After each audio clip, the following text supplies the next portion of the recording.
Encore un plaisir de vous retrouver pour le thermomètre de la RDC, Madame, Messieurs. Bonjour. Le thermomètre de la RDC, une émission de débat où les co-débatteurs exposent leur avis avec toute liberté, mais attention à pas de diffamation. Deux sujets nous intéressent aujourd'hui. D'abord, les propos de Faustin Fitika, le tout premier cas à coronavirus en RDC. Vous avez tous suivi l'actualité ce week-end. Il a nié être atteint du coronavirus. Nous allons le développer tout à l'heure dans cette émission. Et deuxièmement, nous allons parler de l'ultimatum de la SADC contre la Zambie, lui exigeant de quitter le territoire congolais. Vous savez que notre pays traverse actuellement des crises, attaqué dans ses frontières par des pays étrangers frontaliers, excusez-moi, permettez la tautologie. Donc dans cette émission, nous allons essayer d'en débattre le pour et les avantages. Pour en parler justement, nous recevons pour vous Maître Blanchard Mongomba. Il est communicateur et cadre de l'AMUCA. Bonjour Maître. Bonjour, merci pour l'invitation. Je profite également de l'occasion pour présenter mes salutations aux différents téléspectateurs qui nous suivent en ce moment. J'espère que je n'ai pas massacré votre nom. Non, c'est bien Blanchard Mongomba, voilà. C'est ça mon nom. D'accord, merci beaucoup. Et en face de vous, nous avons un habitué de cette émission, Aristote Alexandre Ngarimé. Lui, il est du PPRD. Bonjour Aristote. Bonjour chers journalistes, c'est encore une joie de se retrouver ici. Vous savez, ça a toujours été une grande responsabilité d'échanger avec vous. Je me tiens à votre disposition afin d'échanger. Merci pour cette invitation. Voilà, d'autres invités, ils sont certainement en route, bloqués par les embouteillages, mais nous sommes persuadés qu'ils vont arriver avant la fin de cette émission pour débattre avec nous. Comme je l'ai dit à mon entrée, nous allons commencer par les propos de Faustin Fitika. Il est passé dans des médias, dans une chaîne de la place, pour démentir, pour dire qu'en réalité, il n'était pas atteint du coronavirus et qu'il était contraint par le ministère de la Santé, par l'équipe des ripostes, pour qu'il fasse des déclarations. Il a même demandé, il s'est permis de demander pardon à la population. Un sujet sensible puisque nous sommes dans un contexte particulier où cette pandémie frappe et la RDC et presque tous les pays du monde entier. Je commence par vous, Blanchard Mongomba. Est-ce que ce sont des propos responsables ? Merci beaucoup pour la parole. Premièrement, je constate que il y a un monsieur qui a été présenté comme le premier cas ayant atteint et a été atteint par la pandémie à coronavirus et que déjà à cette époque, le cas en question avait posé trop de problèmes. Pourquoi? Parce qu'il y a sa famille et lui-même, le monsieur qui a été présenté comme étant la personne atteinte, avait contesté le fait qu'il soit atteint par cette pandémie. Deuxième constat, c'est que après ces débats ou cette polémique autour de son état, en tout cas son état, il y a eu la confirmation que effectivement il y avait les cas atteints par la pandémie à coronavirus dans notre pays, parce qu'il y avait ces doutes-là, puisque dans d'autres cieux, les cas étaient avérés, c'était confirmé. Mais en République démocratique du Congo, il y avait encore des doutes, et ces doutes étaient renforcés par le premier cas qui avait créé tant de polémiques. Mais maintenant que aujourd'hui, Monsieur Fitika, je crois que c'est comme ça qu'il se nomme, sort de son silence après qu'on nous ait présenté sa situation comme étant quelqu'un qui s'est rétabli, qui était atteint, mais finalement qui s'est rétabli. Il passe pour faire un témoignage comme quoi il n'a pas été atteint et qu'il serait contacté par le ministre national de la santé pour qu'il confirme, qu'il atteste qu'effectivement il était atteint. Moi je pense que ça c'est quand même des propos à ne pas négliger, ce qui fait que nous, ici, nous pouvons dégager deux genres de responsabilités. La première responsabilité, au cas où les propos de M. Fitika s'avéraient vrais, c'est confirme qu'il a été soudoyé. Bon, lui-même, il dit qu'il n'y avait pas question d'argent, mais c'était juste des intentions, c'était juste le fait pour le ministre de lui dire, d'affirmer ça et que le reste pour sa santé, pour sa prise en charge, l'État ou le ministère allait s'en occuper. Et moi je dis, ça c'est quand même grave. Si c'est réellement ce que le monsieur a dit, eh bien le ministre, ces ministres de la Santé doivent simplement jeter l'éponge parce que nous ne pouvons pas comprendre face à cette pandémie qui a endeuillé le monde, cette pandémie qui est en tout cas qui est en train de battre son plein et d'effondrer même les économies au niveau national, qu'un ministre permette ces genres de comportements qui frisent la moralité, qui frisent en tout cas même la corruption et autres. Je pense qu'il doit tirer ses conséquences de manière à démissionner pour présenter ses excuses. L'autre volet de la responsabilité, c'est le cas où Monsieur Fitika faisait des allégations mensongères. En ces moments-là, c'est à Monsieur Fitika de répondre devant la justice parce que c'est quand même un ministre, si bien de la République. Et quand on touche à un ministre de la République, on touche la République. Et ici, devant quelle situation? Devant la situation liée à la pandémie à coronavirus. La pandémie à coronavirus qui, comme je le dis à mon entame, menace les États, nous a mis pratiquement à 4 mois de l'inaction sur le plan économique, sur le plan même politique. Ça a paralysé les États du monde et qu'un monsieur passe. Et d'ailleurs, ce qui est encore très dangereux, c'est le fait que dans ses propos, l'on peut soutirer le fait que plusieurs personnes déjà ici à Kinshasa, la manière dont le gouvernement gère un peu cette crise à coronavirus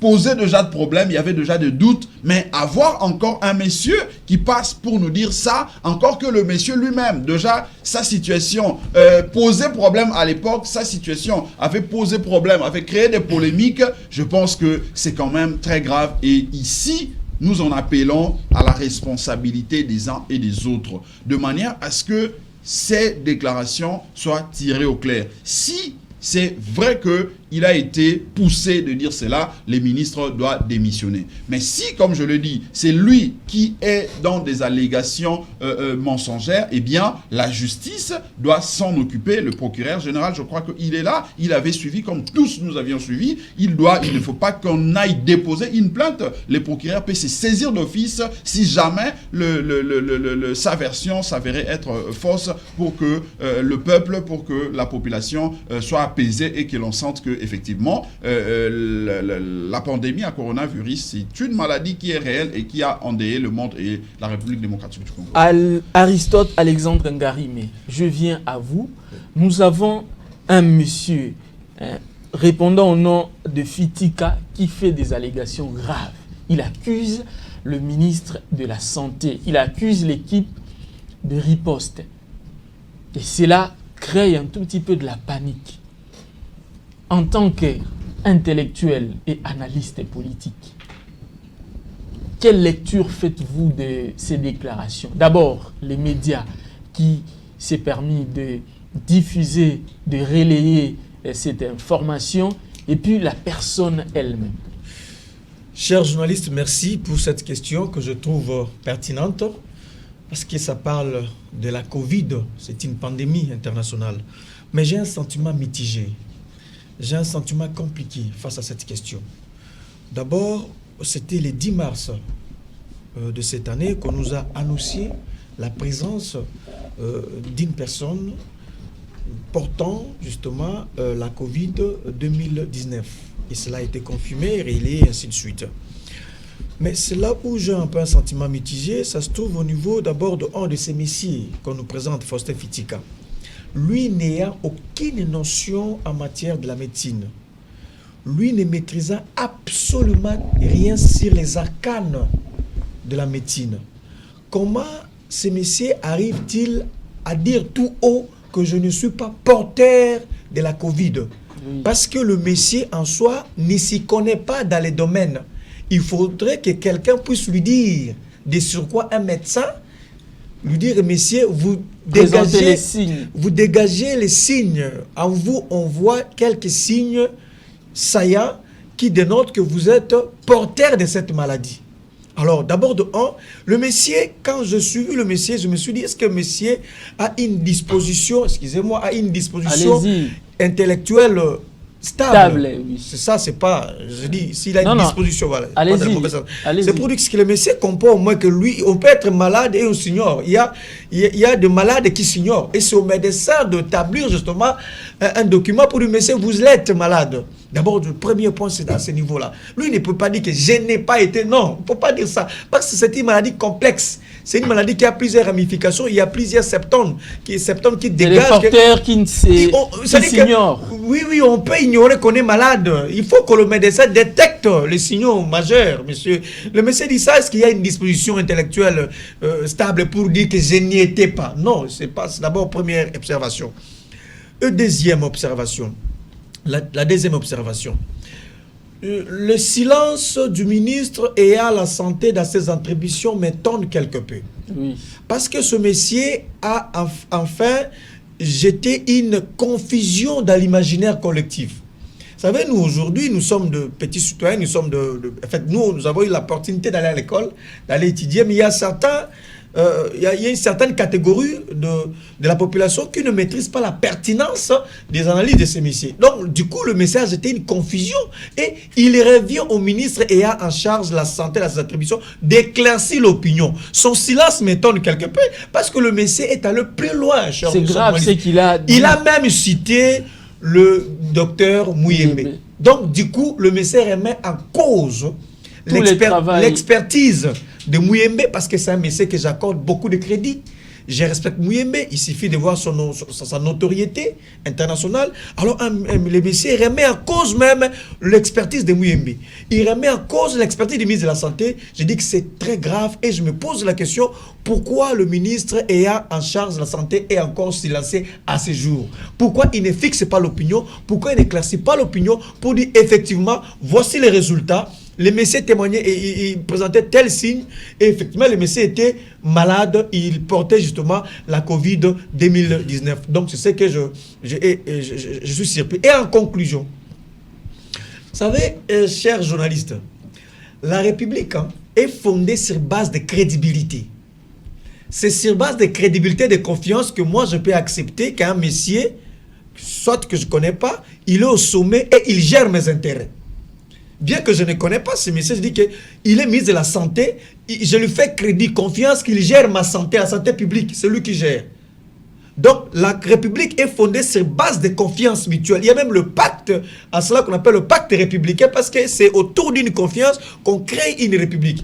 Et quand un monsieur vient remettre en cause la confiance qu'il y a entre le gouvernant et le gouverné, c'est une question essentiellement sensible, je peux le dire ainsi, comme la Covid, et il y a un silence notoire de la part du gouvernement, ça étonne.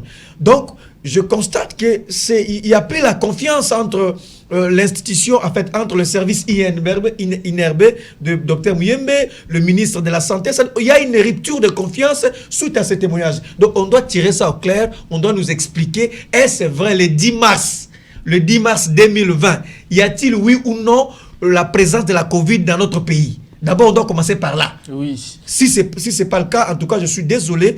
Et la confiance, en fait, j'ai l'impression que les gens ignorent ce que c'est la confiance. Voilà, je reviens à vous. Nous avons un autre invité qui vient de nous rejoindre tout de suite. Il s'agit de Maître Bazin Pembe. Bonjour, Maître. Monsieur le journaliste, merci beaucoup. Et je tiens à m'excuser ici de ces retards. Vous m'avez appelé et j'ai quitté CCTV. j'ai été fortement vraiment agressé par les policiers. Ok. Ça m'a pris du temps. Heureusement que j'ai fait recours à vos amis journalistes qui m'ont reçu dans l'émission des rendez-vous des auditeurs, qui sont venus. Ils ont essayé de parler avec eux. C'est pourquoi vous me voyez vraiment revenir en retard. Je peux que demander au général Kassongo. Oui. Nous prenons souvent le temps de consacrer nos minutes au lieu de parler de la politique et louer les bienfaits, le travail que le général est en train d'abattre sur le terrain. Mais on constate de plus en plus que nous sommes devant une police qui se comporte en colonne, permettez-moi l'expression, parce que je ne peux pas comment comprendre. Je termine l'émission, je viens récupérer ma voiture en face. Et il y a des policiers sans bulletin de service. Oh non, Moutouka, il y a plaque, il y a Mabé, il y a Bouina. Mais vous avez quel bulletin de service? Non, ils ont été.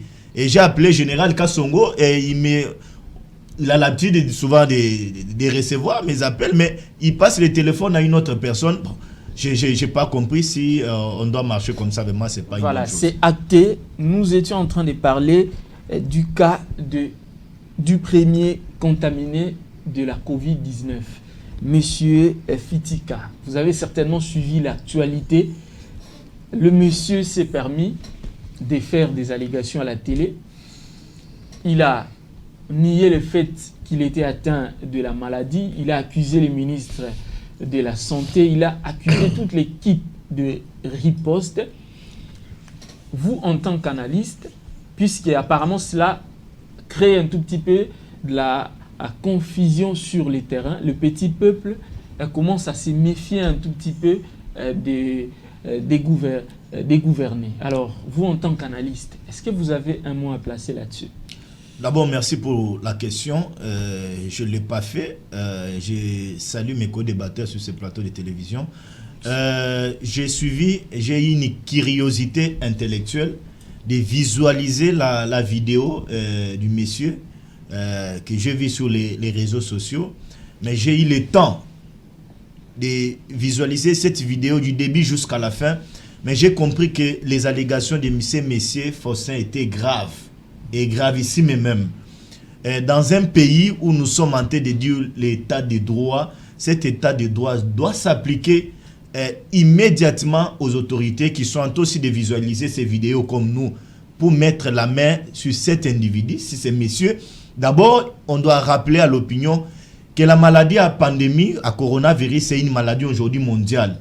Et lorsque nous avons eu cette pandémie en République démocratique du Congo, c'est le premier patient, M. Faustin, qu'on a détecté. Les autorités, Mouyembe, qui a son expertise, est tenu aussi, qui est médecin de son état.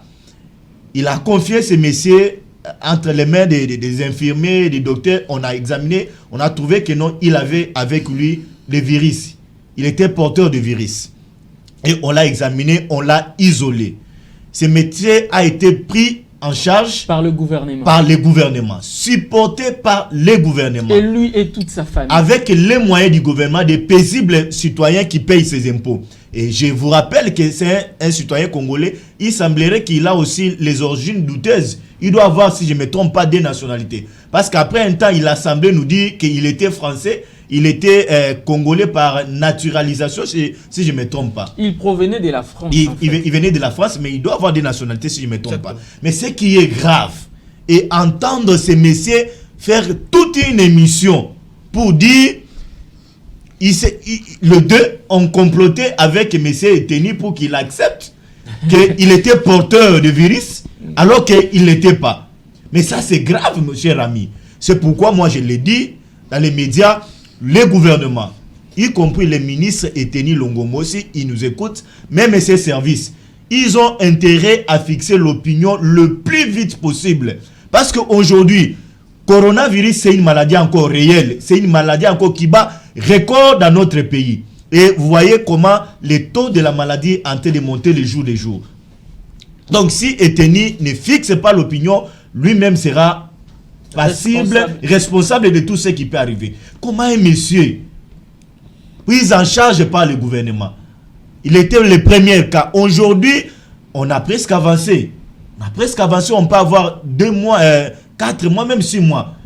Revenir, rebondir pour dire non, je n'étais pas porteur de virus.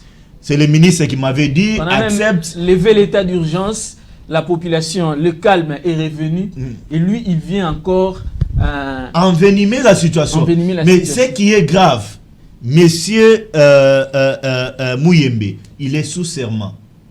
Mouyembe, c'est un monsieur assermenté, un médecin assermenté.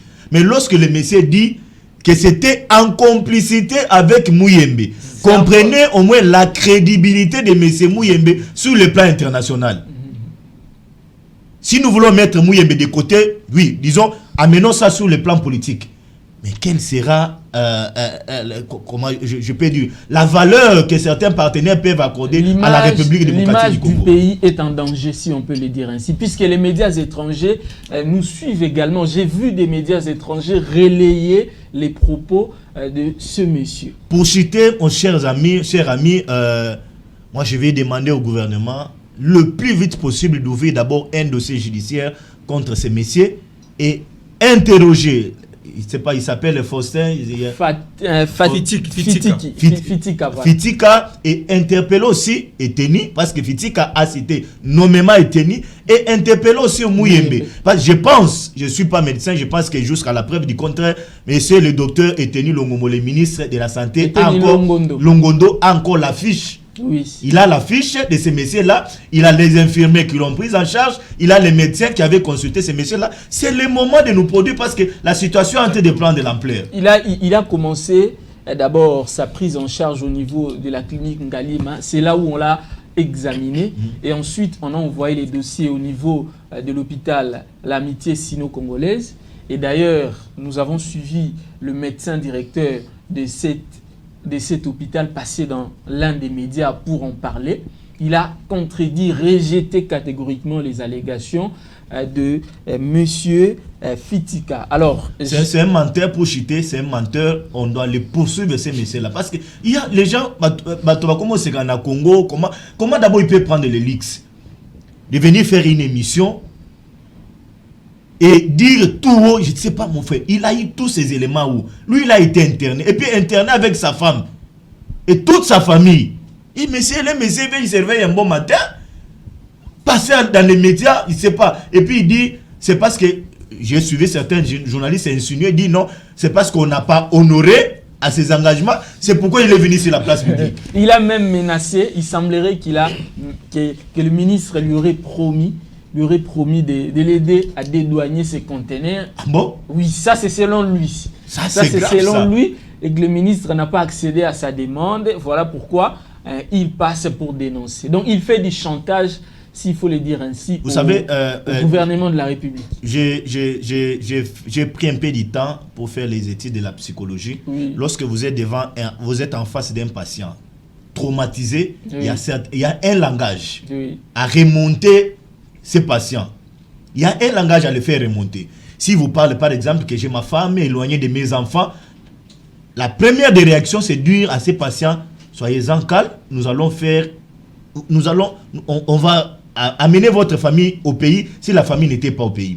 Et s'il dit, il a déclaré au ministre Eteni Longondo qu'il avait ses conteneurs pour remonter les messieurs. C'était la meilleure façon de dire au monsieur, calmez-vous, le gouvernement va prendre en charge tous ces faits-là. Mais cela n'insinue pas que le monsieur peut passer à la télé pour dire, je n'étais pas porteur de la maladie, c'était suite à ça, suite à ça. Ce monsieur doit répondre. S'il n'y répond pas, Eteni lui-même sera coupable de toutes ces allégations-là. Voilà, maître, restons sur les plans juridiques, puisque c'est votre spécialité également. De telles allégations, comment procéder par exemple pour résoudre ce problème? D'abord ici, je voudrais préciser que je n'interviens pas ici comme spécialiste en la matière, si bien que je suis avocat, je suis professionnel du droit. Okay. Mais ici, j'interviens comme politique puisque c'est une émission d'analyse politique. Tout à fait. Qu'à cela ne tienne, je veux porter une analyse allant dans le sens de ressortir un peu les effets de droit qui pourraient en découler par rapport à ces propos. D'emblée, je dirais que ici, autour de cette table, personne d'entre nous a le pouvoir de dire vrai ou faux ce que messieurs déclarent, voilà, de déclarer vrai ou faux la déclaration de ces messieurs Fitika. C'est seuls aux juges, les juges qui ont compétence, qui ont le pouvoir de dire que ces propos-là attribués, allégués contre le ministre messieurs Eteni sont faux ou vrais. Donc sur ces points-là, je pense que ici, nous ne devons pas affirmer haut et fort que le monsieur est menteur. Parce que lorsque le monsieur parlait, il a cité même le docteur, le professeur Eteni, le professeur Mouyembe, que nous respectons tous par rapport à son expérience, par rapport à ce qu'il a eu à faire, partant de plusieurs autres pandémies que nous avions connues. Mais lorsque un monsieur comme ça se permet de passer à la place publique, soutenir des propos du genre et dire même qu'il a de preuves de ces échanges avec le docteur Mouyembe, eh bien, nous émettons de doutes par rapport à ces dires, mais ces doutes-là ne doivent pas être ici considérés comme étant des affirmations comme quoi ce qu'il dit est faux. Donc ici, j'aimerais bien qu'on se fixe, que nous sommes en train d'analyser pour voir quelles sont les chances que ces propos portent pour que ce soit vrai et quelles sont les chances que cela porte pour que ce ne soit pas vrai. Mais nous n'avons pas le pouvoir ni les monopoles de dire que vrai ou faux, messieurs, ce qu'il dit. Alors, pour revenir à votre question, je pense que je le dis ici autour de l'entame de la prise de parole. Donc, le parquet a pour mission de rechercher, notamment de rechercher les infractions. Il ne faut pas seulement qu'il y ait plainte, qu'il y ait dénonciation pour que le parquet se saisisse d'une affaire, mais le parquet a également pour mission de se saisir d'office d'un fait, des propos de gens, si jamais ça porte un doute, si jamais ça porte quelques griefs. Et ici, je pense qu'il est, en tout cas, de bonne loi. C'est une occasion pour le parquet, pour le procureur, de se saisir pour en savoir un peu plus. Parce que ça touche, comme vous l'aviez dit, sur la crédibilité de notre pays. Ça touche sur même la gestion de cette pandémie. Ça risque de jeter les discrédits, ça risque de faire douter tout le monde en ce que cette pandémie soit vraie ou faux. D'où les parquets doivent se saisir de ces propos pour que nous puissions en savoir un peu plus, parce que c'est quand même grave si cela s'avérait vrai, comme je le dis, qu'un ministre et le docteur Mouyembe puissent se lancer dans ces genres de pratiques, se lancer dans ces jeux qui est dangereux, alors que nous savons tous que la pandémie à coronavirus est une réalité, ça tue, et que dans notre pays, il y a eu des cas qui s'en est suivi, les cas de décès, des cas de contamination et autres. Donc, à ce niveau, moi, je pense qu'il n'y a pas à faire trop de commentaires. Et ce que nous pouvons demander simplement, c'est que la justice fasse son travail pour que toute la lumière soit faite au lieu de rester dans des considérations politiques, dans des considérations générales, puisque c'est l'intérêt, c'est la crédibilité de notre pays qui est en jeu. Oui, Aristote, Alexandre Ngarime, mais quand même sur les plans politiques, vous pouvez faire une lecture, vous êtes un politologue. Merci encore une fois pour la question. Tout en état d'accord aux propos de mes co-débatteurs, mais j'attire l'attention sur le fait que le propos de ces messieurs, l'interview de ces messieurs porte plusieurs dimensions. Oui. Il y a la dimension juridique, il y a la dimension communicationnelle, il y a la dimension sociologique. Tout à fait. Parce que le fait est déjà mis à la place publique. Chacun a le temps de lire, d'écouter et d'analyser. De un. Et de deux. Sur le plan juridique, comme le maître l'a si bien étayé, ça revient à l'organe de la loi, à l'institution de s'en saisir et d'établir les responsabilités. Mais si le plan sociologique, c'est là où j'interpelle chacun de nous, il y a notre responsabilité, nous tous ici. Ça veut dire que ces messieurs peuvent, dans la société, jeter une confusion jusqu'à banaliser la maladie Covid. On peut simplement en déduire, sur le premier patient, c'est dit être corrompu pour affirmer des faussetés. Et les autres donc, cas. Donc, dans la société, celui qui a Massina, celui qui a Kingassan, il peut dire, donc, c'est une maladie fausse, utopique, illusoire, qui n'existe pas. Donc ça, c'est la dimension sociologique. Nous devons dire aux gens que cette maladie existe, il faut le geste de barrière. Il faut se protéger. Il me revient que la police a tenu un discours pour nous inciter à porter des masques. Nos masques, le cache-nez, tout ça. Donc, c'est encore ça, c'est dans la portée sociologique. Ça, c'est la responsabilité. Cette maladie existe, chers compatriotes. Ne suivez pas forcément M. Fitika, à tort ou à raison. En fait, s'il a raison ou tort de ce qu'il dit, ça, je ne vais pas conclure pour l'instant, mais je sais que cette maladie existe. Cette maladie ici au Congo, nous devons être beaucoup plus responsables pour barrer la route à cette maladie. Il faut observer la distanciation sociale, il faut le geste barrière, ça, il faut le faire. Troisième point, la dimension communicationnelle. Cher ami, ça, c'est la communication. Ça, vous savez comment est-ce que vous aussi, la responsabilité est comme aux médias. Oui. Comment est-ce que vous avez relayé un tel message sans pour autant fouiller vos collègues. Vous n'avez même pas fouillé, mais vous avez relayé ça. Un journaliste qui a réussi ces messieurs, et il a fait confiance à ces messieurs, il a pris ses propos, il a relayé, et maintenant c'est à la une. Sur le plan de la communication, nous faisons, c'est-à-dire qu'il y a maintenant une guerre au niveau de la communication. Il faut maintenant que le ministre ayant en charge la santé puisse combattre cette communication. Il faut une contre-communication. Parce que le message est passé, parce que vous, le média, vous avez relayé sans pour autant essayer de fouiller, de connaître tout cela. Donc, en conclusion, chers journalistes, par rapport à cette question, je conseillais à mes compatriotes de prendre conscience de cette maladie. La Covid existe. Si ça a été le cas, s'il y a un cas confus du premier patient, cela ne doit pas déduire la gravité de cette maladie. Je vis aujourd'hui aux États-Unis plus de 140 millions de morts aux États-Unis. En Europe, n'en parlons pas. Les États sont à genoux. Le pays ne fonctionne pas. Les frontières sont fermées. Nous, on a même réduit certains espaces, certaines libertés. Donc, ce qui révèle à dire la maladie existe et que le propos de messieurs Faustin Fitika, encore que le nom Fitika dans ma langue swahili veut dire cacher de vérité. Lui il n'a pas si caché de vérité. Fitika, il a dévoilé en fait cette vérité qu'il a dit. Et Maître Bazin a dit quelque chose de très profond, cher journaliste. Maître Bazin a dit ceci, que le docteur Mouyembe c'est un assermenté.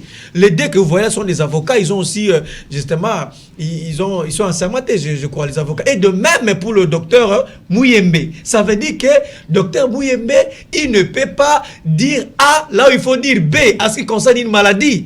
Donc, une personnalité comme Mouyembe l'inclure dans une discussion de nature à remettre en cause la présence d'une maladie, mais c'est grave. Évidente, c'est grave. Et le silence et du docteur Mouyembe et du ministre à ce point m'étonne quelque peu. Il faut fixer l'opinion. Le maître a dit, c'est un assermenté. Ça ne peut pas passer comme ça. Est-ce qu'à Tchangou, les jeunes gens de Tchangou peuvent encore croire qu'il y a la maladie? Vous savez, nous, on a fait notre marche qui a défrayé la chronique ici, nous dit FCC. Et j'étais, à un moment donné, en train d'expliquer aux amis, la maladie existe, le coronavirus existe, il faut toujours respecter. Il y a des jeunes qui pensent aujourd'hui qu'il n'y a plus la Covid, parce que M. Fitika, son nom qui veut dire caché, lui, il a dévoilé, et il croit qu'il n'a pas la maladie. Donc, moi, je crois qu'on doit garder la conscience que la maladie existe. Voilà, ce qu'il faut retenir de vos propos, c'est que la communication, elle est sociogène. Là, nous restons dans le domaine de la communication. Ça veut dire que c'est la communication qui crée la société. Et donc, les acteurs, que ce soit politiques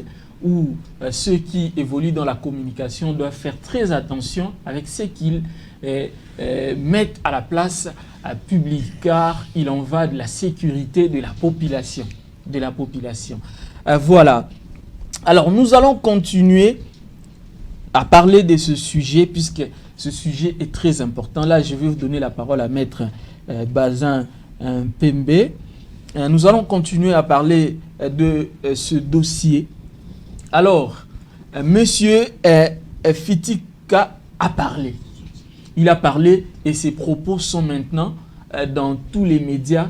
On en parle et on continue d'en parler. Alors, l'information, selon vous, a évolué dans ce secteur-là? Bon, j'ai suivi avec oreille l'argumentaire d'Aristote sur le plan communicationnel. Vous savez, vous appelez souvent, vous dites la presse, c'est le quatrième pouvoir. Tout à fait. Ce quatrième pouvoir réside dans la communication, parce que vous avez une force. Lorsque la presse s'attelle sur un dossier, sur un cas, le dossier a écho sur l'étendue de la République. Aujourd'hui, avec l'arrivée des réseaux sociaux, même les gens qui sont dans les fins fonds du village, même chez moi, à Dekese, ils ont déjà la vidéo de messieurs Faustin, si je peux Fitika, si je peux l'appeler ainsi.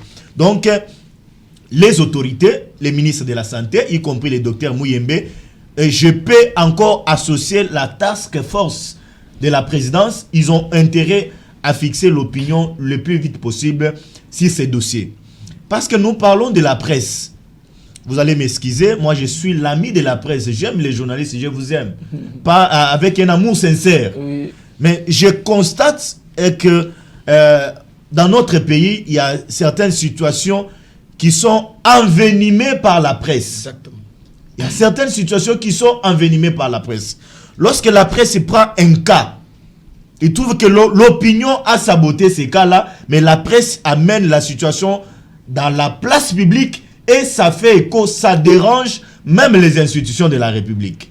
C'est pourquoi, à chaque fois que vous recevez des cas sensibles, vous avez intérêt à traiter d'abord les cas-là avant de les mettre à la place publique. Parce que ça peut apporter certaines, comment je peux dire, ça peut apporter certaines conséquences néfastes sur le plan sociétal. Je prends les cas aujourd'hui de M. Fossé parce que vous voulez qu'on en parle là-dessus. Mais moi, j'aimerais, parce que j'ai reçu la thématique de, de cette émission, que nous puissions aborder le deuxième cas. Et comme l'a dit mon ami Blanchard, laissons les cas Fossé maintenant entre les mains de la justice et entre les mains du ministre de la Santé et entre les mains du docteur Mouyembe, d'expliquer à l'opinion un deuxième son de cloche en rapport avec ce que le monsieur a dit. Mais ce qu'ici, je peux dire à vous, la presse, de nous faciliter, nous, politiques, la tâche.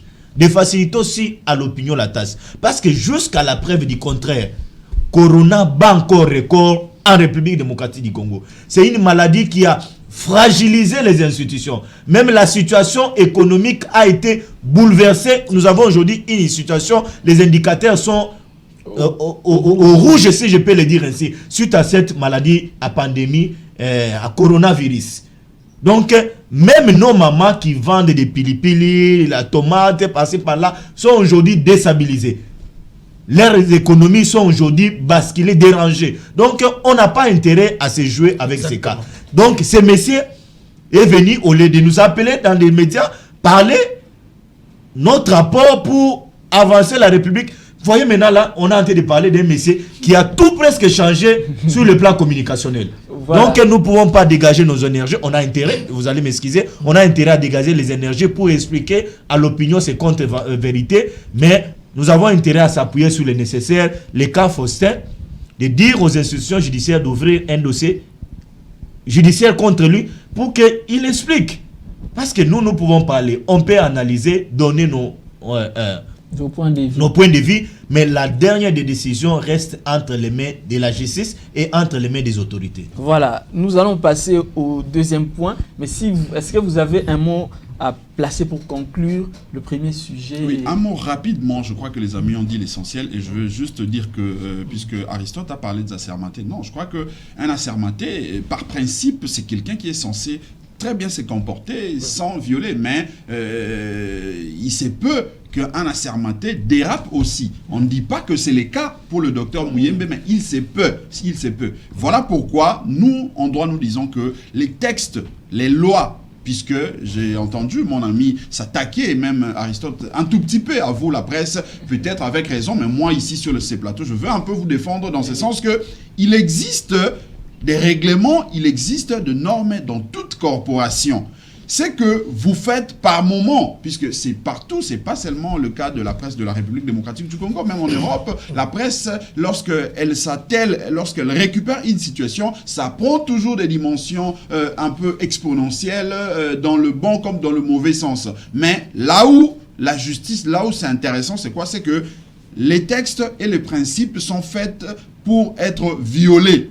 Mais puisque il doit y avoir une régulation, il existe des cours et tribunaux. Voilà pourquoi ici, nous demandons justement à ce que la justice fasse son travail. Si M. Fitika, qui est passé par le voie de la presse, et que c'est lui seul qui assume ses responsabilités, puisque ça n'a pas été relayé par un journaliste, le journaliste l'a reçu et lui a assumé, a pris ses responsabilités. En ces moments-là, ce n'est pas la presse qui aura à payer le prix, mais c'est plutôt M. Fitika lui-même qui prendra ses responsabilités. Donc je crois que pour conclure ces sujets, nous insistons une fois de plus à ce que la justice fasse son travail. Au cas contraire, nous, le peuple tirera les conséquences qui risqueraient de peser de manière, en tout cas, tragique pour la suite de du traitement ou de la gestion de cette pandémie à coronavirus dans notre pays. Voilà, je crois que c'est acté. Nous avons compris. Nous allons passer tout de suite au deuxième sujet. Je l'ai annoncé, la SADC a donné un ultimatum à la Zambie, une semaine à la Zambie, de quitter le territoire congolais, puisque vous savez que on a accusé à la Zambie d'occuper illégalement un des territoires congolais. Et nous allons en parler, en discuter sur ce plateau, puisqu'il s'agit ici des enjeux purement géopolitiques. Et à cela, nous allons également aborder un sous-point lié aux permutations dans l'armée, puisque ces permutations-là sont liées également à la protection du territoire national. Et donc, nous allons aborder ces sujets, mais vous êtes également libre de placer un mot autour des ordonnances du chef de l'État, surtout liées à l'armée, à la défense. Voilà, je commence par vous, Aristote Alexandre Ngarimé. Vous êtes quand même au courant que la SADC a donné une semaine à la Zambie de quitter le territoire congolais. Cher ami, au fait, je suis un fonctionnaire de l'actualité. Tout à fait. Quand je me lève le matin, la première des choses, c'est lire soit les journaux, si le plan national, peut-être international. Je suis saisi, je suis au courant de cette question. D'abord, cher ami, j'aimerais ici vous dire que les Zaïre mal gérés, mais c'était un Zaïre respecté par les voisins. J'insiste, les Zaïre mal gérés par Mobutu était un Zaïre respecté par les voisins. J'arracherai pour dire que sur le plan international, dans les relations internationales, le fait d'occuper un territoire d'un pays voisin, c'est une déclaration de guerre. Donc il n'y a pas une autre façon justement de réagir quand vous avez votre pays, votre nation, et qu'un pays voisin occupe illégalement, sans une autre forme de diplomatie, un territoire. Ça veut dire que c'est une déclaration de guerre pure et simple. Il n'y a pas à discuter, on doit justement réfléchir, voir comment riposter. Et maintenant, il y a deux types de trouver la solution face à cette occupation, quand il y a une occupation d'un territoire. La première solution, c'est d'abord la solution diplomatique. Et si la diplomatie échoue, il y a ce qu'on appelle l'usage de force. Là maintenant, on mobilise l'armée, on mobilise le militaire pour riposter, pour récupérer effectivement le territoire occupé. Donc, je suis d'accord, je suis au courant qu'un territoire, ou des territoires de la RDC ont été occupés par l'armée zambienne. Mais la grande question, d'abord il faut rappeler comment ces pays voisins s'arrogent le luxe, la permission de franchir la frontière jusqu'à occuper un territoire de la RDC. C'est choquant. Qu'est-ce qui explique cela? C'est une déclaration de guerre. Ça, c'est déjà la guerre, au vrai sens du mot. On ne peut pas occuper un territoire et rester silencieux, monsieur. Pourquoi la Zambie chercherait à mener la guerre à la RDC? Et pourtant, nous étions jusqu'ici des bons voisins. C'est la vision expansionniste de nos voisins. Je rappelle encore que la RDC est l'un des rares pays au monde entouré de 9 voisins. Rare pays au monde, entouré de 9 voisins.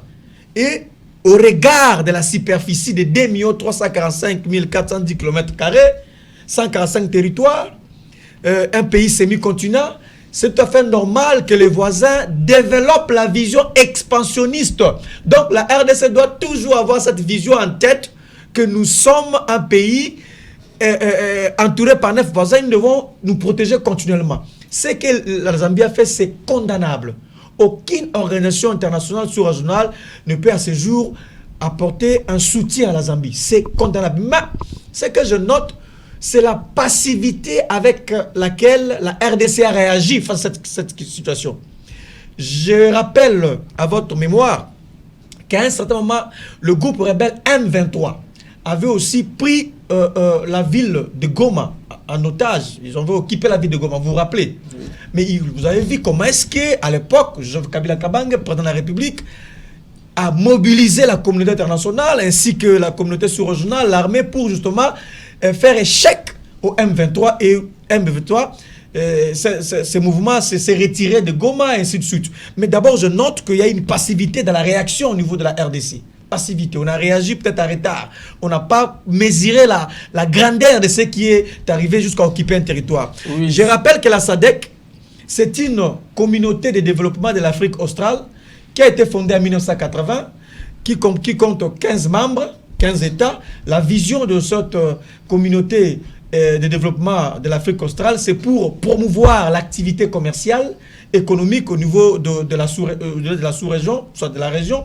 Donc la vision de la SADC est à saluer à ce stade parce que nous avons obtenu une victoire diplomatique. Mais j'aurais bien souhaité aussi que la victoire soit... Que l'on fasse usage de force. Non, pas usage de force, mais la victoire dissuasive. Vous savez, si en face de moi, j'ai mon frère Blanchard, si je lui regarde comme ça, il a des biceps, il a une taille imposante, j'aurais du mal à l'attaquer. Parce que j'imagine déjà mon sort. Parce que attaquer, admettons, monsieur comme Blanchard, s'il est un sportif bien rodé, il a la capacité de dissuader. Même moi, j'aurais du mal à attaquer Blanchard. Parce que, mais Blanchard est fort physiquement, je ne peux pas l'attaquer. De même avec la RDC. Voilà. Il faut avoir une armée. Quand on nous regarde de l'ordre, on dit que je ne peux pas m'hasarder à aller faire une promenade de santé là-bas. Parce que voilà, la parole doit tourner. Bazin Pembe, la RDC, les frontières de la RDC sont menacées. Donc c'était tout à fait normal que le chef de l'État fasse des permutations au niveau de l'armée de la défense. J'ai intérêt à faire quelques toilettages techniques. Allez-y. En rapport avec les allégations de M. Aristote Ngarime que j'aime bien. Mais des fois, au lieu d'exploiter la science, il entre dans les dilatoires, dans les superfétatoires, si je peux le dire ainsi, il peut me permettre l'expression. Oui.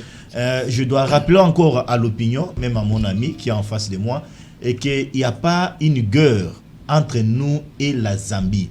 Il y a un problème de conflit frontalier entre nous et la Zambie. Et le problème est entre des localités. Ce n'est pas un problème de territoire, c'est entre deux localités. Il y a la localité de Lubamba, si je ne me trompe pas, et puis il y a aussi une localité de Lukanga, de ces deux localités-là. Lorsque la République démocratique du Congo a constaté que nos amis de la Zambie ont franchi des frontières, la ministre des Affaires étrangères a pris soin, parce que c'est elle, la diplomate, de saisir la Zambie. Elle s'est déplacée, mais elle a trouvé que la situation persistait. Sur le plan diplomatique, vous êtes politologue, si je ne me trompe pas, quelque chose. Sur le plan diplomatique, il y a ce que nous appelons les règlements diplomatiques. Exactement. Les règlements diplomatiques n'excluent pas la force sur terrain. Exactement. La République démocratique du Congo avait résolu, premièrement, de passer d'abord par des voies de négociation. Commencer d'abord par la diplomatie. C'est pourquoi la ministre s'est déplacée. Et elle ne s'est pas limitée là.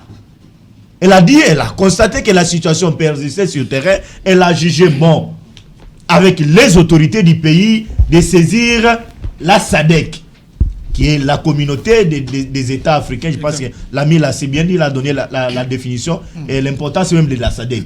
Parce que la SADC, ayant la cartographie de la République démocratique du Congo, connaissant les frontières de la République démocratique du Congo, ils ont appelé les experts de part et d'autre. Il y a eu des experts militaires, il y a eu aussi des experts civils. de la République démocratique du Congo, de la Zambie, y compris les experts de la SADC. Tous ces experts se sont retrouvés autour d'une même table pour analyser les frontières de la République démocratique du Congo et celle de la Zambie. Ils ont analysé avec la cartographie en place. Après, il y a eu un règlement des différends. On a compris qu'il n'y avait rien. C'était plus encore important que la Zambie puisse occuper les territoires de la République démocratique du Congo qui, du reste, étaient reconnus sur la cartographie du pays. Mais cela n'exclut pas à ce qu'il y ait un rapport de force sur le terrain. Les rapports de force arrivent quand? C'est quand il y a obstacle. Quand il y a la coalition, si je peux le dire ainsi, de deux forces. Là, la République démocratique du Congo peut y riposter. Au stade actuel, c'était plus encore, c'était pas important que nous ripostons vis-à-vis de ce qu'il y avait, parce qu'il n'y avait pas échange de balles, il n'y avait pas, comment je peux dire, la guerre, si je peux le dire ainsi. Donc la diplomatie était la meilleure des solutions. Merci beaucoup pour cette question. Cher ami, l'ami va il sera d'avis avec moi que lorsqu'il y a l'armée, lorsqu'il y a la guerre, d'abord, sur le plan diplomatique, on nous a toujours conseillé que les négociations, la diplomatie, c'est une force sur terrain. Au lieu de privilégier la guerre, certains partenaires, même certains diplomates, conseillent souvent d'envisager les voies diplomatiques. C'est ce que la République démocratique du Congo a fait. Ce n'est pas une position de faiblesse, comme je l'ai entendu ici sur ce plateau de télévision. Je dois encore l'entendre. Je connais bien le langage de nos amis de la Mouka, surtout l'ami qui est à côté de moi. Je sais qu'il va revenir sur cet aspect-là. Ce n'est pas une faiblesse dans notre armée. Ce n'est pas une faiblesse dans les chefs de nos autorités. Les autorités ont compris que c'était important de passer d'abord par des voies diplomatiques. Et aujourd'hui, c'est un succès. Aujourd'hui, je peux m'en féliciter que nous avons une autorité et nous avons un chef de l'État. À part ça, cette réflexion de concilier les partis en conflit, il peut aussi convaincre et gagner une guerre sur le terrain par le plan diplomatique. Voilà, avant de donner la parole à Maître Blanchard Mongomba, nous avons un autre invité qui vient d'arriver, très en retard. Monsieur Jean-Claude Kitebi, bonjour. Bonjour, cher merveille. Un grand retard, mais vous êtes quand même là. Dit aux impératifs de la route, mais dans les soucis des services de la République, nous sommes venus répondre à votre question. Voilà, actuellement nous parlons de l'ultimatum de la SADC à la Zambie. La SADC a demandé à la Zambie, a donné à la Zambie une semaine pour quitter le territoire congolais, puisque vous savez que la Zambie avait occupé illégalement, ou occupe jusqu'à présent illégalement, un des territoires congolais. Et là, nous sommes en train de faire des analyses. Actuellement, la RDC a privilégié l'aspect diplomatique et cet aspect a marché, puisque la SADC a demandé à la Zambie de quitter les territoires congolais. Vous avez, vous aussi, une lecture à faire là-dessus? Bon, je crois que certes on est venu en retard, mais la question intéresse plus d'un Congolais, d'autant plus qu'il s'agit de notre territoire. Je crois que la diplomatie est l'une de meilleures façons de résorber toute crise qui se pose sur un territoire, en l'occurrence le territoire congolais, c'est-à-dire notre pays. Évidemment, je suis venu en retard, mais je suivais un de mes co-débatteurs tout à l'heure évoquer le fait que la diplomatie est en train de payer dans la mesure où la Zambie, certes, a occupé illégalement une portion du territoire congolais, mais il n'y a pas eu un affrontement entre l'armée zambienne et l'armée congolaise à travers le FARDC. Donc, c'est une occupation illégale, certes, mais la diplomatie est l'un des moyens et l'un des canaux par lesquels on peut résoudre ces problèmes-là. Et je suis très content du fait que la diplomatie congolaise, à travers le leadership du président de la République, chef de l'État, la SADC, une des associations africaines dans laquelle la République démocratique du Congo est membre, s'est saisie du dossier et a donné l'ultimatum à la Zambie de se retirer. Nous allons observer le délai de cet ultimatum-là et voir les résultats auxquels nous allons faire face. Mais je crois que la République ne doit pas ignorer le fait que la souveraineté et la défense des frontières relèvent d'abord de la responsabilité du gouvernement. La SADC, c'est vrai, peut venir en rescousse, mais nous ne devons pas écarter le fait que si l'ultimatum, plutôt, allais-je dire, de la SADC ne pas respecter, en ce moment-là, je crois que la République doit prendre ses responsabilités en main en mobilisant non seulement ses troupes, mais plutôt en mobilisant le peuple congolais à se rallier derrière l'armée nationale pour faire face à cette occupation illégale. Et d'ailleurs, le chef de l'État a déjà procédé aux permutations au niveau de l'armée. Donc, le chef de l'État se prépare également en conséquence. Vous avez suivi les ordonnances présidentielle. Non, je crois que je ne voudrais pas revenir sur la polémique qui a élu domicile dans le chef des opérateurs politiques congolais par rapport aux ordonnances prises par le chef de l'État. Je crois que par rapport à ça, il y a eu une sorte de tension entre les deux familles politiques en coalition à travers les prises de position. Je constate aujourd'hui avec beaucoup de plaisir que cette tension est en train de baisser. Okay. Les réformes sont quotidiennes. Le chef de l'État, je ne pense pas qu'il a pris ces ordonnances, qu'il a pris plutôt ces ordonnances pour faire face à cette occupation illégale par rapport à l'armée zambienne. Donc, ce sont des réformes qui doivent s'opérer dans le chef des institutions de la République. C'est un exercice tout à fait normal. Mais ça coïncide avec le fait que une partie du territoire congolais est occupée par des forces étrangères. Donc, je crois que en âme et conscience, chacun des Congolais, en ce qui concerne les forces armées, doivent prendre les responsabilités en main pour faire face à cette situation.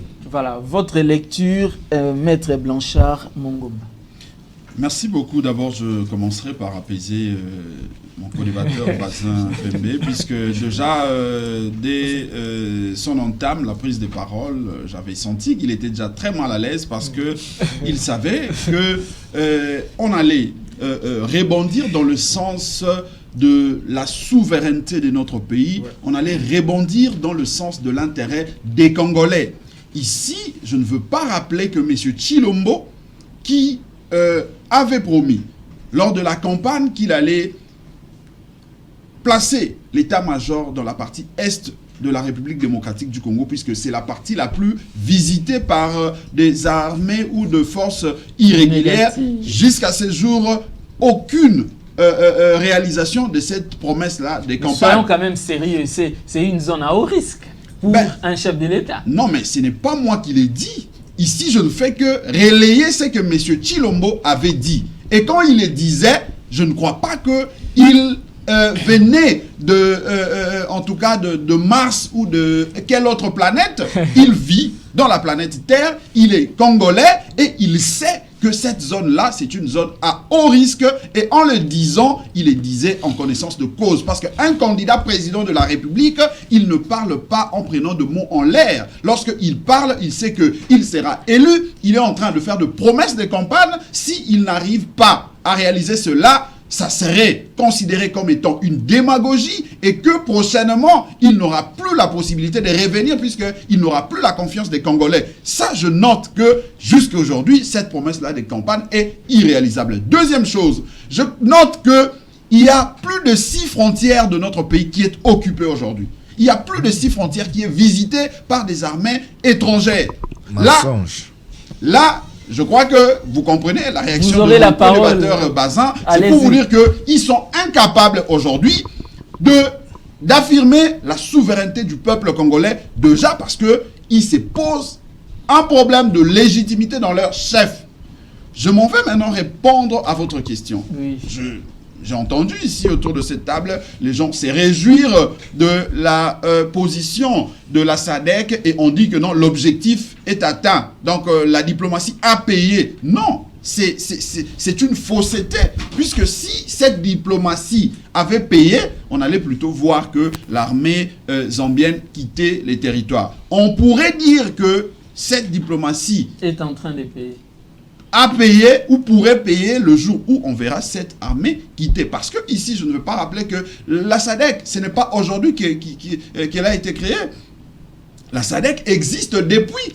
Mais allez voir les autres pays qui font partie de cette SADC, comment des forces, des armées irrégulières, de forces négatives continuent à pulluler dans ces territoires de ces autres pays, comment l'instabilité règne dans ces pays-là. Et la SADC existe toujours. Elle a pris plusieurs résolutions, plusieurs dispositions, mais ça continue. Donc c'est pour vous dire que ici, nous voulons bien que nous puissions avoir et la diplomatie en amont pour résoudre nos problèmes au niveau de nos frontières, mais lorsque la diplomatie ne paye pas, qu'est-ce qui vient après? Est-ce qu'aujourd'hui, la grande question que nous devons nous poser, la grande question que Bazin, mon co-débatteur, pouvait répondre autour de cette table ici, c'est de nous dire, est-ce que la République démocratique du Congo, selon lui, tel qu'il gère aujourd'hui par défi contre la volonté du peuple congolais, est à même, si jamais l'armée zambienne n'arrivait pas à obtempérer à la demande de la SADC, la République démocratique du Congo pourra-t-elle faire face à cette armée-là pour que nous puissions faire partir ces gens-là de nos territoires? Si c'est ça, si la réponse est oui, mais pourquoi est-ce que nous n'arrivons pas à le faire avec des forces négatives dans la partie est de la République parole doit tourner. Donc ici, je conclue en disant que je constate qu'il y a un problème de dissuasion. Il y a un problème déjà au niveau de leur coalition. Parce que lorsque on ne parle pas le même langage dans la gestion d'un État, lorsqu'on ne parle pas, on ne regarde pas dans la même direction, il est difficile que vous puissiez réussir même sur le plan diplomatique. Il est difficile que vous puissiez réussir même sur le plan de la dissuasion. Donc ici, avant de parler de cette question, ils doivent d'abord se mettre d'accord en tant que FCC et CACH pour que, effectivement, le peuple puisse parler le même langage et que nous puissions gagner sur le terrain et diplomatique et même de la dissuasion. Voilà, nous allons aller problème dans notre pays. Avec des réactions à chaud. Donc nous faisons ceci. Monsieur Jean-Claude Kitebi parle, vous prenez la parole et nous terminons avec Aristote Ngarime. Vous aurez un mot de la fin, nous avons encore un peu de temps. Allez-y, monsieur Jean-Claude Kitebi. Est-ce que vous avez une réaction à chaud par rapport à l'analyse de Maître Blanchard à Mongombo? Oui, merci beaucoup pour la question. J'estime que Blanchard fait partie d'un camp politique qui est connu. Hein? Donc ce n'est pas autour de ces plateaux que Blanchard peut se convertir. Donc il a toujours tenu le même langage. C'est le leitmotiv de leur combat politique, c'est des bonnes guerres. Mais là où le bas blesse, c'est lorsqu'il dit que le président de la République, chef de l'État, lors de la campagne électorale, avait-il fait une promesse d'installer l'état-major général des forces armées à l'est de la République démocratique du Congo, et jusqu'au jour d'aujourd'hui, cette promesse est restée vaine, comme il l'a lui-même dit. Mais je ne pense pas que l'installation de l'état-major général des forces armées nécessite le déplacement, la présence, l'installation du président de la République ainsi que les membres de sa famille à l'est de la République pour donner une impulsion aux forces armées. Je ne pense pas. Et je crois que c'est une question qui relève des forces de sécurité et de la défense. Nous sommes en train d'analyser, certes, mais écoutez, les stratégies militaires à mettre en place par l'armée ne peuvent pas être étalées sur un plateau de télévision. C'est toujours se permettre à l'ennemi qui est en face de vous de comprendre ce que vous êtes en train de préparer, n'est-ce pas, pour le contre-attaquer. Nous avons évoqué le problème de la diplomatie. Ok, et l'ultimatum donné par la SADC. Je venais de dire tout à l'heure là que cet ultimatum ne doit pas, n'est-ce pas, dormir le peuple congolais ou les institutions de la République en disant que voilà, nous laissons tout entre les mains de la SADC. C'est-à-dire, si la Zambie n'obtempère pas, ok, l'état-major congolais se verra dans l'obligation de les déléger par force. Voilà. Deuxième élément, je ne pense pas que la légitimité dont parle Blanchard n'a rien à voir avec l'occupation illégale du territoire congolais par la Zambie. Vous comprenez? C'est-à-dire que le pays est dirigé sous la houlette d'une coalition. Ok? Et s'il y a des problèmes qui se posent au niveau de la gestion du pays, c'est à travers les institutions que les solutions doivent être trouvées. Voilà. Donc par rapport à cette occupation, moi je pense que l'impulsion doit être donnée par ceux qui nous dirigent. Je fais allusion à l'occupation de l'Est de la République à l'époque de M. Laurent Kabila. Nous avons constaté qu'il y a eu une mobilisation, il y a eu un mot d'ordre. Tout Congolais s'est senti impliqué dans la gestion de la guerre d'une manière ou d'une autre. Nous avons vu le membre du gouvernement passer à la télévision avec des tenues militaires. Ils n'étaient pas militaires. Ils n'avaient pas remplacé les forces de défense et de sécurité. Mais le fait de voir les membres du gouvernement en tenue militaire est un message fort. Aujourd'hui, il y a l'occupation de la Zambie. Maintenant, la préoccupation, c'est le cas de Roussal Malonda. Donc, nous négligeons ce qui est fondamental au détriment de ce qui est dérisoire. Vous comprenez un peu? Donc, moi, je pense que tout Congolais, là où il doit se sentir concerné parce que cette occupation peut avoir des répercussions sur les vies humaines. Ce sont des Congolais comme vous et moi. Voilà un peu ce que je peux dire jusque-là. Voilà. Je viens à vous, Maître Bazin Pembe. Vous avez certainement une réaction puisque je vous ai vu tout à l'heure réagir aux analyses de Maître Blanchard Mongomba concernant la situation. Oui, je dois rappeler à mon ami Blanchard que la situation nationale, le territoire national n'a pas de couleur politique. S'il y a certaines valeurs que nous, Congolais, nous pouvons défendre, c'est notre territoire national. Ne pas prendre la question du territoire national et laisser seulement entre les mains du Cash, parce que Cash et FCC qui sont au pouvoir. Demain, lorsque vous serez aux affaires, si les territoires sont occupés, donc nous aussi nous allons nous attaquer à vous, la Mouka, les territoires sont occupés. Non, il y a certaines questions qui peuvent faire l'intérêt général. C'est la question de nos frontières.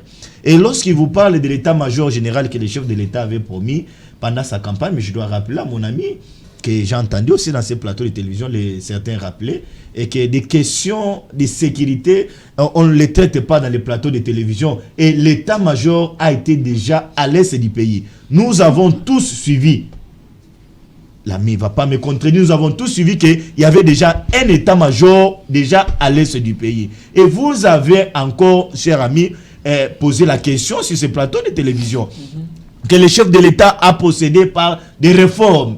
Toutes ces réformes-là, c'est pour que la paix revienne à l'est du pays. Parce que la population de l'Est, la société civile, les acteurs politiques de l'Est ont demandé au chef, lorsqu'il a effectué ses descentes de là-bas, de permettre certaines autorités, certains officiers qui étaient affairistes. Et aujourd'hui, il l'a fait. C'est pourquoi vous voyez cette guerre ici, entre FCC et Cash. Si certains militaires aujourd'hui, je ne sais pas s'ils sont FCC, ils sont militaires, mais ce qui est important, que la paix puisse revenir dans notre territoire national. La question de la Zambie, parce que l'ami a parlé de nos 6 frontières qui sont équipées. Bon, ça c'est un problème et que je dois dire à mon ami, s'il a la chance de croiser souvent M. Némi Moulania, il ne doit pas se jouer de ces pays, il ne doit pas jouer à l'hypocrisie. Je suis en train de comprendre que Némi est en train de prendre la dose de l'hypocrisie dans son chef lorsque vous faites une marche pour soutenir les institutions, on les tend le micro, mais lui dit non, nous sommes envahis par les ennemis dans ce territoire. Est-ce que vous pouvez aujourd'hui me dire, à regarder les micros, de dire l'Angola occupe quelle frontière dans notre pays? Voilà, monsieur. L'Angola, parce que vous voulez en prendre. Vous voulez dire le Soudan occupe quel territoire dans notre pays? S'il vous plaît, ne faisons pas certaines choses objet de diabolisation. Vous avez la parole, vous avez certainement des éléments de défense. Je crois que j'ai employé un concept qui était fort technique, que Maître Bazin n'a pas saisi. Ce n'est pas correct. Quand je parlais, s'il vous plaît, un peu de tolérance. Effectivement, je comprends où est-ce qu'il a divagué parce qu'il n'a pas compris le concept que j'ai dit. Allez-y. Maître Bazin, quand vous trouvez un homme avec votre femme dans une chambre, comment est-ce que vous allez interpréter ça? C'est de la même façon quand un État se donne le luxe de quitter ses frontières et de venir chez vous. C'est une déclaration de guerre en relations internationales. Donc, le fait d'avoir ce kilo-là, Zambie, de franchir les frontières, déjà des spécialistes à la matière disent que ça c'est la déclaration de guerre, pure et simple. Et on doit réagir. C'est pourquoi j'avais dit, je n'ai pas dit que nous étions en guerre, mais l'acte posé, c'est ce qu'on appelle déclaration de guerre en relations internationales. Et je reviens. Maître Bazin, aujourd'hui nous fonctionnons sur le format des frontières héritées de la colonisation de 1885. Quand on a créé l'Organisation de l'Unité africaine en 1963, on a ratifié cet accord-là de 1985. Donc aujourd'hui, au niveau de l'Afrique, nous fonctionnons. Zambie est au courant, est censé le connaître, que nous, l'Afrique, nous fonctionnons sur base des frontières créées par la colonisation. Vous voyez, de 1885. Donc, on ne peut pas me dire que Zambie avait ignoré la cartographie et que lui n'était pas informé de la ratification par l'unité africaine 63 de cet accord-là et que le Congo... non, ça c'est la déclaration, c'est une provocation. Et en relations internationales, de telles provocations peuvent être résolues à des dimensions diplomatiques ou soit la dissuasion. Okay. La dissuasion. C'est pourquoi moi je parlais que si vous voyez un certain Blanchard qui a des biceps, qui est fort et qui a fait le sport, Mais vous aurez du mal à gifler tel messie parce que vous savez qu'en le faisant, il y aura une réaction disproportionnée d'ailleurs. C'est pourquoi je dis que nous devons travailler l'armée et tout ça et pour dissuader les voisins. Donc je suis d'accord par rapport à la diplomatie. La diplomatie nous épargne de beaucoup de dépenses sur le plan économique d'abord, mon cher. Donc le Congo économiquement est très faible. Vous savez combien coûte une guerre? En une journée, ce qu'on peut dépenser pour une guerre, c'est grave. Le Congo a obtempéré sur la diplomatie. Et il faudrait encore rappeler, pour chuter, oui, parce que nous devons... que dans la philosophie de la diplomatie congolaise, il y a un point saillant, c'est la politique de bon voisinage. C'est-à-dire que le Congo a toujours eu cette vision de privilégier la politique des bons voisinages. C'est ce qu'on a fait avec la Zambie, la diplomatie et l'ONU est clair. S'il y a un conflit entre les États, d'abord on envoie les organisations sous-régionales. Si les organisations sous-régionales n'arrivent pas à résoudre, on monte à l'organisation régionale. Comme c'est la SADC. Si la SADC n'arrive pas, on monte même au niveau de l'ONU internationale. J'essaye la diplomatie et je suis d'accord. Alors, nous n'avons plus que 5 minutes, donc nous devons conclure. Chacun de vous aura une minute pour conclure. Alors, s'il faut faire respecter le schéma, je commence par vous, Maître Blanchard Mongomba. Vous avez une conclusion. Vous pouvez conclure et sur le sujet de la santé et sur le sujet de la politique. Je conclus dans mes minutes.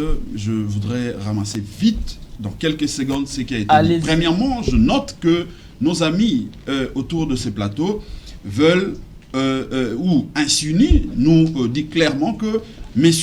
Tshilombo, lors de sa campagne, il avait présenté des choses que lui n'avait pas la technicité, la maîtrise. Parce qu'un candidat président de la République, c'est qui? C'est ce monsieur qui demain devra gérer la destinée de toute une nation et il est censé se faire entourer des techniciens dans chaque domaine.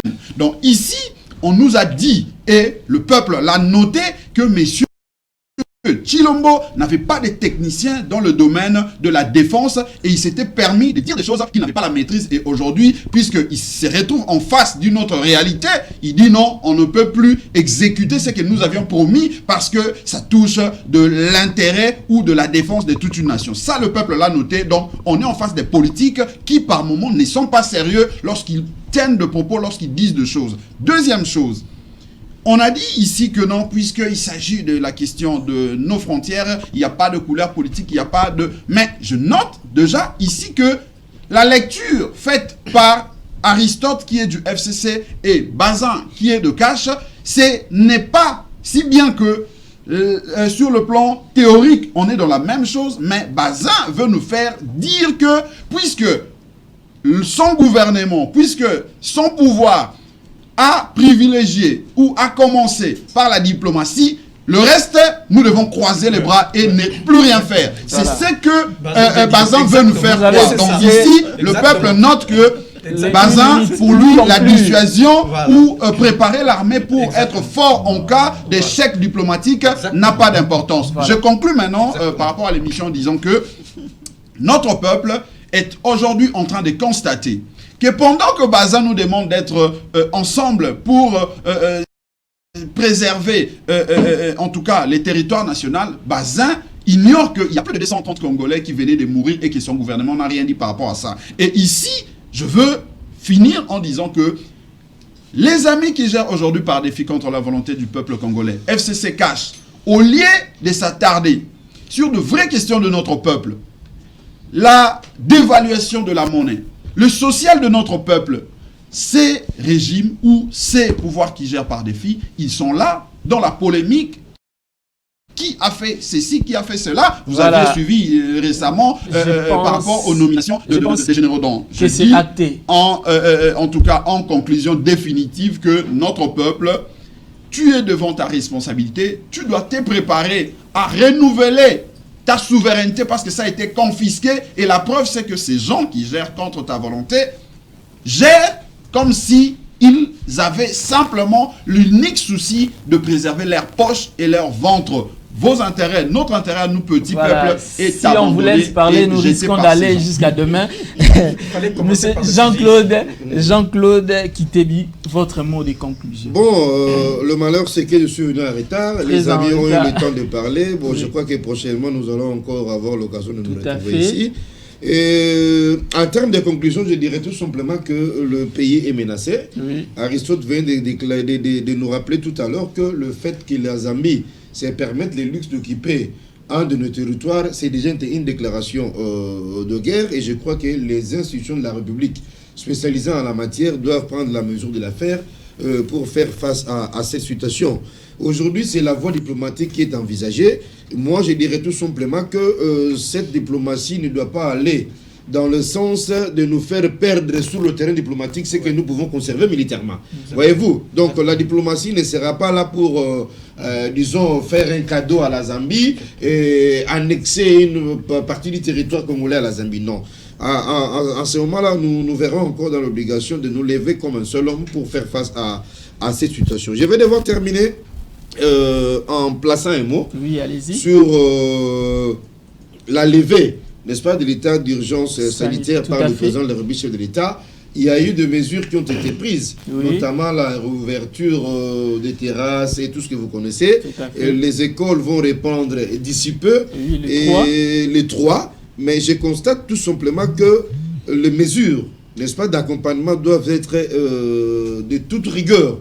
Parce que apparemment, l'observant des gestes barrières ne fait pas la préoccupation des Congolais. La levée de l'état d'urgence sanitaire ne signifie pas la fin de la maladie. Voilà. Donc prenons au sérieux cette maladie et comportons-nous à responsabilité. On nous fait signe que nous devons terminer, s'il vous plaît, 30 minutes, si la technique, la réalisation peut nous permettre. 30 secondes, allez-je dire, 30 secondes et puis nous terminons. Maître Bazin. Oui, 30 secondes, je dois respecter cela. Voilà. Aristote, je suis d'accord avec vous qu'il doit y avoir une face B. La face B, lorsque nous avons la face A négociation, face B, c'est directement répondre à attaque contre attaque, si je peux le dire ainsi. Mais rappelons aussi à M. Aristote qu'il y a aujourd'hui des réformes au niveau de l'armée, nous devons saluer cela. Le chef de l'État avait promis pendant sa campagne que nous allons exploiter les passeports en République démocratique du Congo. On va commencer à imprimer ici, à bientôt là on va lancer l'offre. Il avait promis l'état des droits, la liberté d'expression. Aujourd'hui nous sommes en train de voir cela, donc nous avons intérêt à capitaliser tous ces acquis-là. Voilà. Je note qu'il y a eu une nomination au niveau de l'armée sans les contre-seins du Premier ministre Ilunga Kamba qui n'était pas à l'extérieur, qui était au pays, il était à Lumbashi. Je note également que Ilunga Kamba n'était pas informé des nominations au niveau de l'armée parce que Ilunga Kamba est le reflet et le répondant direct de notre coalition. Je note également, encore une fois, que le vice-premier ministre de l'Intérieur a usé de son pouvoir, je ne sais pas tirer d'où, pour faire presque un coup d'État au Premier ministre. Je pense que donc, c'est ce que je note. Le message est passé. Merci aux invités. Merci également à vous, chers téléspectateurs, de nous avoir suivis. La rediffusion, c'est aujourd'hui à 15h et à 21h. Je vous retrouve demain avec le même plaisir. Au revoir.